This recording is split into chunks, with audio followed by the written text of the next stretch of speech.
Hi everyone, welcome back. So we're making a few changes. I've got some parts that I'm waiting to come in for the trailer so that I can continue the trailer build.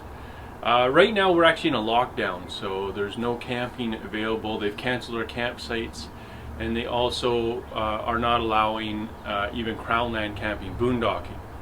So I mean, I'm not complaining. There's worse situations going on in the world, but I'm going to change up things a little bit. So I'm going to start with a few videos on the Ranger. I had a few projects that I'd planned to do in the winter, but I'm just going to bump them up now that I got a couple weeks where I got to stay home. So follow along, and I hope you enjoy the videos. So the first project I got planned is I want to swap out the automatic transmission with a manual transmission. So this transmission here, it's out of 2003 Ford FX Ranger FX4 level 2, so it's got the manual transfer case, which I wanted. To do this swap, I basically took everything I need from the truck. So I've got the front drive shaft is different on these ones. Obviously the pedals I've got here, the flywheel, starter, the computer from the truck because it's a manual, the engine harness. So this harness is actually the engine harness, but then it loops down around the back of the engine and down to the transmission. So that's different, automatic to manual, so we'll swap that over. And then I grabbed some of the column stuff. So I grabbed the instrument cluster, the column cover, things like that. So let's get started. I'll explain it as we go, how I'm gonna do it. While my transmission is out, I'm gonna check my timing chain guides in my 4-liter. The way that these work is they've got one in the back and one in the front. It's so that Ford can use the same head on either side. But it makes it for a little bit of a problem because now you've got a wearable item in the back which you can only access either way. You got to pull the transmission out, or you got to pull the engine out. Oftentimes people pull the engine out because there's a little balance guide up front too that may need to be replaced. So I've got a little bit of a problem here. Hey, what are you doing? What are you doing? What are you doing? You? What are you doing? Give me that. You, give me that, you. Give me that. Okay, go on. Quit making noise.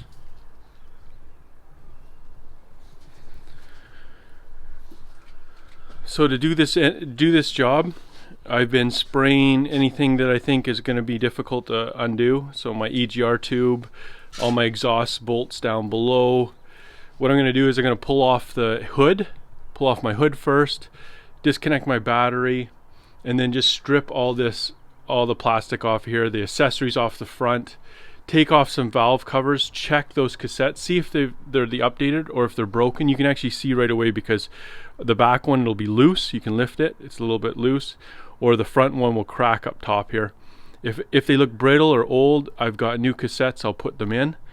I'm not going to be replacing the timing chains. It's only got 170,000 kilometers on the truck, so there's no point doing chains.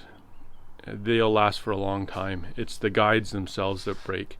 So I've got new guides, new tensioners. If I need to do the chain, if they're really loose, I do have new chains also. Okay, I've been getting rid of a lot of the plastic, the accessories off of here.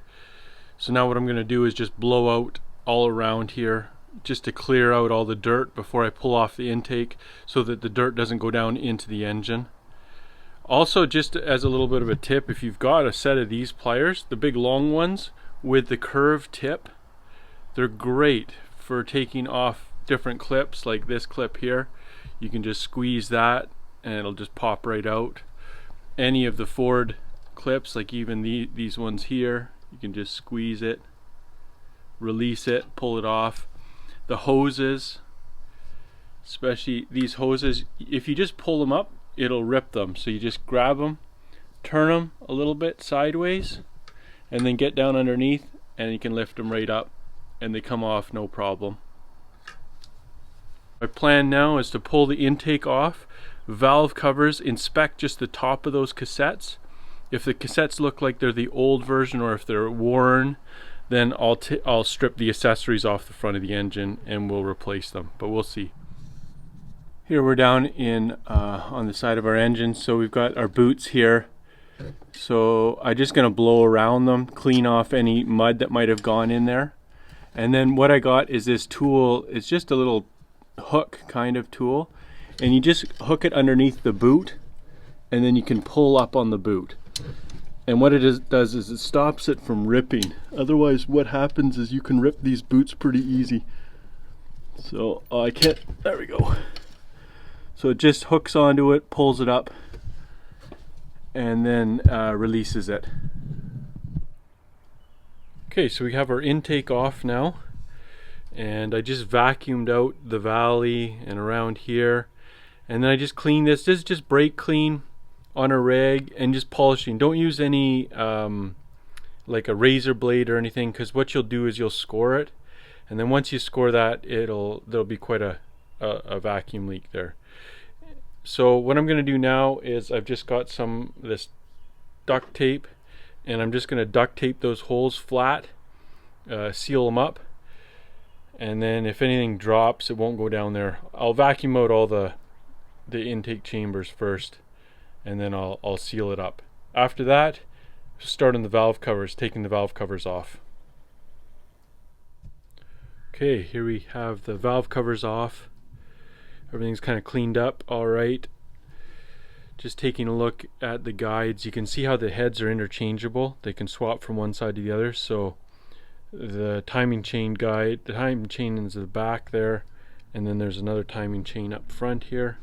You can kind of see that there.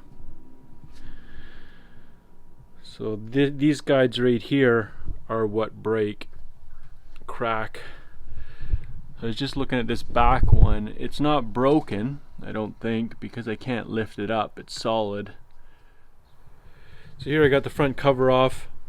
So I pulled off the valve covers already, cleaned them up, put them back on, new gaskets. And then the front cover, just to check this timing chain cassette, it seems really good actually. Both sides are good. One thing I do notice is it doesn't have the balance shaft. So this motor came out of a two-wheel drive. If it was four-wheel drive, it would have a little balance shaft with a chain down here. So actually I've talked to a lot, and they said that it doesn't make any difference whether you have that balance shaft or not. Apparently it's for four-wheel drive. When it's in a mid-range RPM, you might feel a little bit of vibration, but with these big tires on this truck, I feel vibration all the time. So anyways, what we're going to do is I'm going to put it back together then. It looks good, the chain's good, everything looks alright. The timing cover over here I've got cleaned up. So the crank seal here was leaking quite badly. So I'm going to be putting a new, this is the old one, old crank seal. And you can see on the damper, there's a groove that's kind of been worn here. So what I'm going to do is I'm going to set it a little bit further out, just a tiny bit further out, so that it doesn't ride in the same groove, the new seal that I install. So I'm just using this block of wood, this 4x4 block of wood.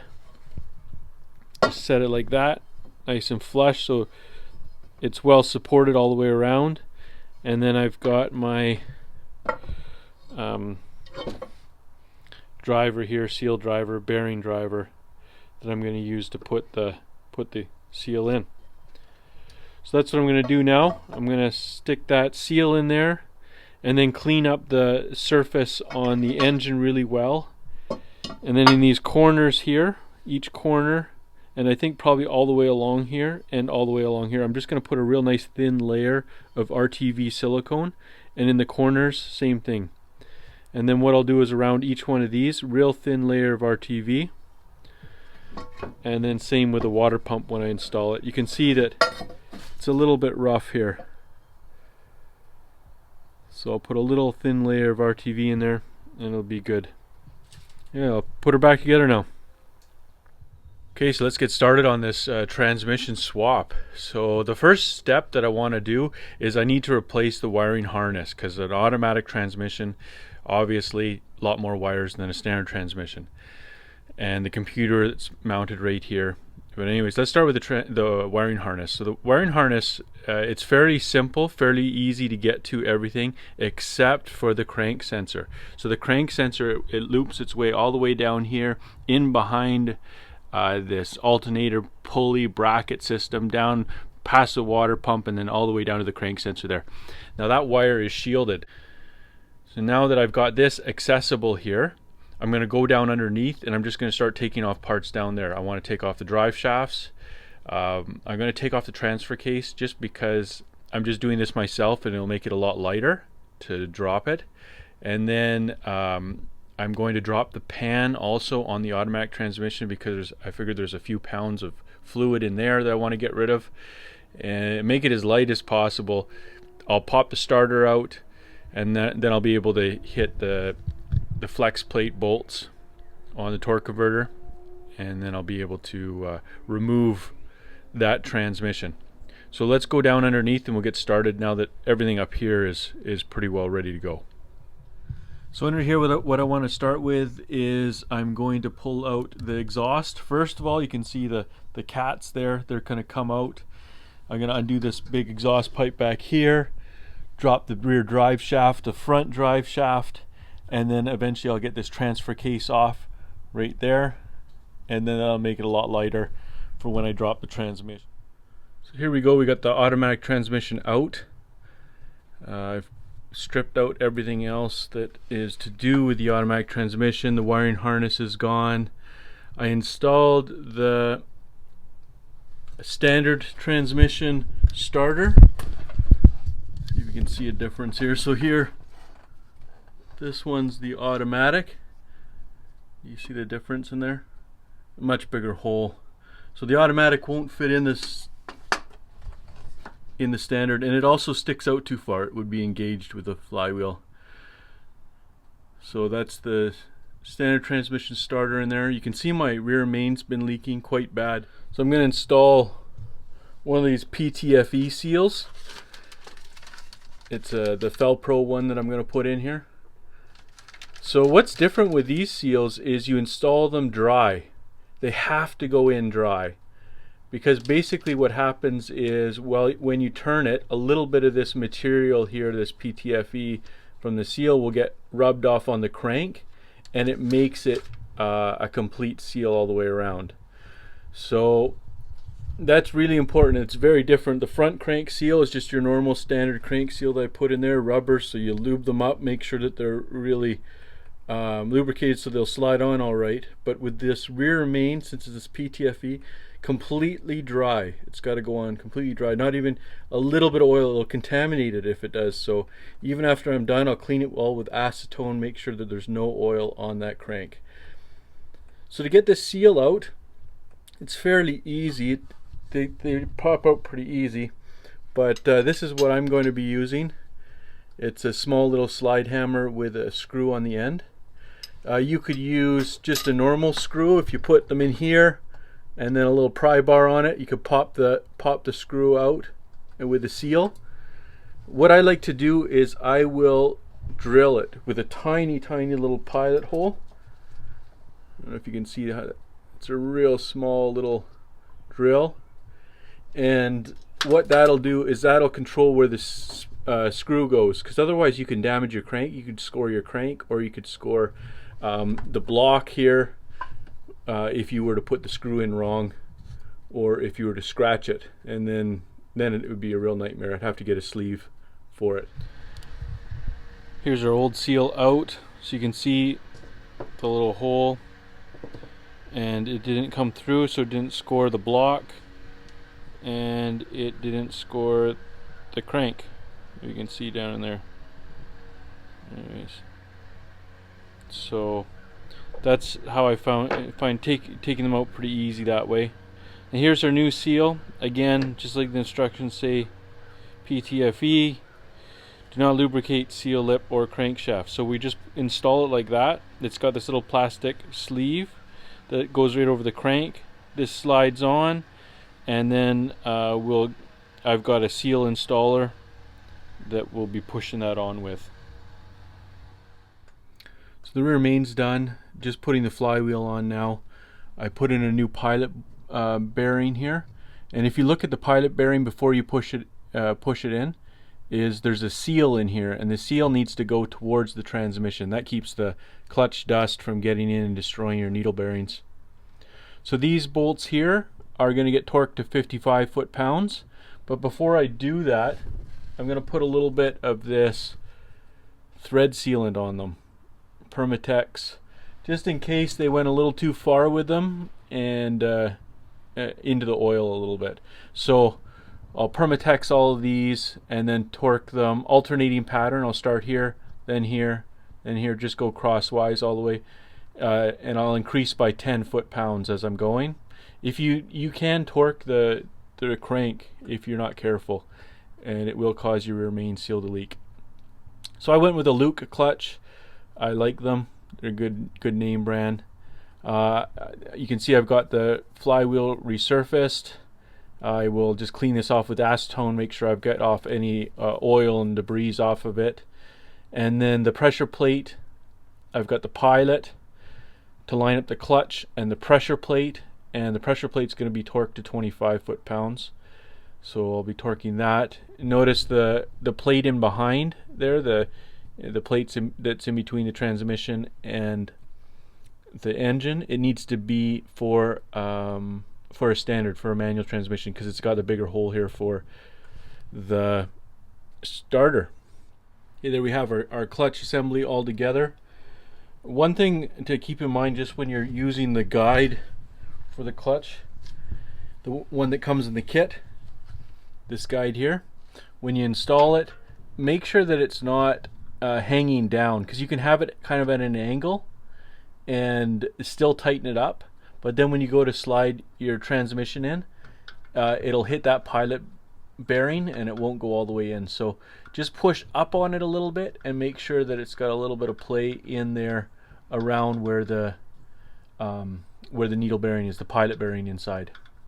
Okay, let's go do our slave cylinder now. Clutch slave. So for this clutch slave assembly here, it's got one of these little clips on the bottom. It's just kind of like a fuel filter clip. So it's got to be pushed all the way in. You got to push it all the way in. So to do that, you can clean it out first of all with some brake clean, and then blow it out with some air, and then use some penetrating fluid on it, and just get it, tap all the way around it, get it right tight.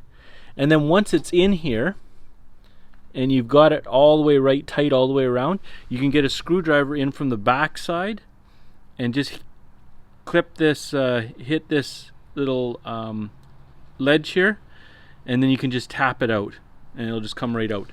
So I'm going to put a new one of these in. It's usually a good idea. I'm going to use the same thing, Luke, just like the clutch pack. And also I noticed, even though this the way that these things work is they've got, it's kind of like a check valve in there. I don't know if you can see inside it there. So it stops the fluid from coming out. Same thing in there. There's a check valve. But I noticed that this clutch was quite soft. And most likely the biggest reason why these clutches are soft is because there's air in here. The way that it sits in the truck, it's kind of at an angle where it can't bleed. It's like this.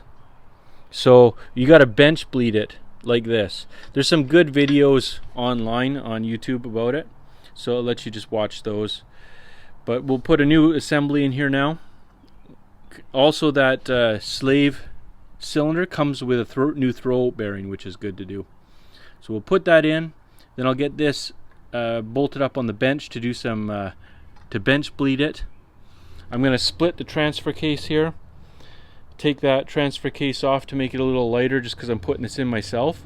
And also what I've got is I've got some bolts that I've cut off that are going to be like dowels, big long pins, just alignment pins.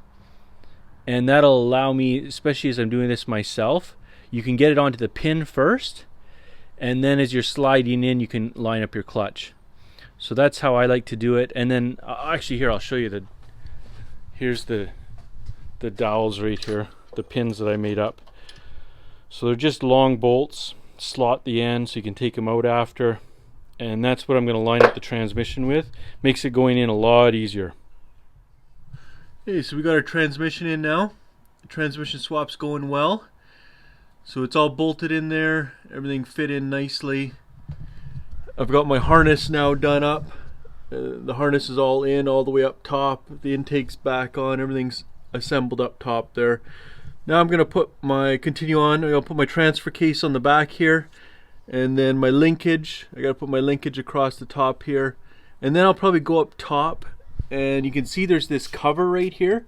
So these covers are different whether it's an automatic or a standard transmission. So I've got the cover from the standard transmission. It's got the hole here for the shifter and the hole over here for the transfer case. So I'll put that in. To get that off, I got to pull back my carpet. And then after that, after I get that in there, I'm going to put my hydraulic clutch system in. So that'll require, I'll have to bleed the existing master and line. I'll just do a bench bleed for it, and then what we'll do is I'll connect that, stick that in there with the pedal system, and then after that I'll jump back down here and we'll get the exhaust on, drive shafts on, and then change all the fluid for everything. So that's the plan. Putting in the new pedals now. So here's our clutch pedal with a brake. So it's fairly easy. There's 4 bolts right there around the brake master cylinder on the pedal bracket, and then right at the very top there's 2 bolts up there. You probably can't see it very well, but anyways, have to trust me. These 2 bolts right here, fairly easy to get to. You pull out the shift cable for the automatic transmission, and that is where the clutch hydraulic line goes through. So that's all fairly straightforward. There's already a plug in here for standard transmission. You just got to unplug it off of the clip that's in there, and then that goes on your clutch switch here. Okay, so now I'm going to get that pedal assembly out of there. To get that out, I just push the master cylinder back, just so that those 4 studs are not sticking through the firewall, and then it'll just slide right out. So you pull the master cylinder back, slide out the pedal assembly. I'm going to slide the new assembly in. Going to take off the linkage up here off this column. Okay, so I got my pedal assembly in there now. It went in fairly easy. Just moved the master cylinder, slid it in, bolted it up. Now we're moving on to the column. So the column, I'm going to take off the little shift tube here, the shifter, and a few of these other odds and ends here, the shift interlock at the back. And then what I'm going to do is I'm going to swap the ignition cylinder with the standard one I have, and then I've got the standard column covers that I'm going to put over. And then what I'll do is, just before I put that back, is I'm going to take this off, and I'm going to take out this Prindle switch here, pop that out of there, and actually I'm going to be putting in just the new gauges and everything from the truck I took it from. So that'll be the next step. So first of all, column, then instrument cluster. Okay, so we got the instrument cluster in, that's all hooked up, column back on. Put the little shift interlock on here, so that's in there now. Column covers back on. I got this apart because I got some new switches here for the cruise control. They were in Amazon clearance. I think they were $9. I don't know, 75% off or something. But so I'm going to put some new switches in here while I got this apart. But we're going to move on now. We're going to bleed the brake, the master cylinder outside, the clutch master cylinder. We'll bleed that. I'll just show you how I'm going to do that. Okay, so let's talk a little bit about our master cylinder, or clutch master cylinder. So you have to bench bleed these. You can't bleed them in the vehicle. I know it's crazy, but it's the way they made it. The reason why is when it sits in the truck, it actually sits like this. Yeah. And so the air pockets accumulate at the top here, and there's no way to get that air out. And so you won't get enough of a stroke on the push rod here to get the clutch to fully compress, and then you will end up frying your clutch. So it needs to be bench bled because you need to flip it the other way. It's got to be pointed like this so that all the air bubbles in the very bottom here, where the fitting that goes onto the sleeve, go all the way up the tube and then out the top, out the reservoir. So I'm going to get that set up. I'm going to just put it in my vise here, and I'm probably just going to run a little bungee cord up to my shelf for the reservoir, and then I'm going to bleed it really well. What I'll do is I'll mark the shaft, the clutch shaft here, and I'll stop bleeding once I get only an eighth of play, an eighth of an inch of play. So anything more than an eighth of an inch is no good. Okay, here's the end result. Just took it for a test drive. Everything shifts good. I had to extend my shifter a few inches, and I put on this aftermarket shifter because of that, just because of my body lift. I still got to put my Transfercase shifter in here and get some boots for the whole setup. It's good, shifts good. You can hear a lot of engine noise right now because of my shifter boots. I don't have my insulated shifter boots on there or the cosmetic shifter boots, so they need to be done. But I really like it. I love the feeling of being able to shift your own gears, not relying on the transmission, the automatic transmission to decide. I think it's good. I think it'll be good for towing too, because then, you know, like if you can see you're close to the end of a hill, you'll be able to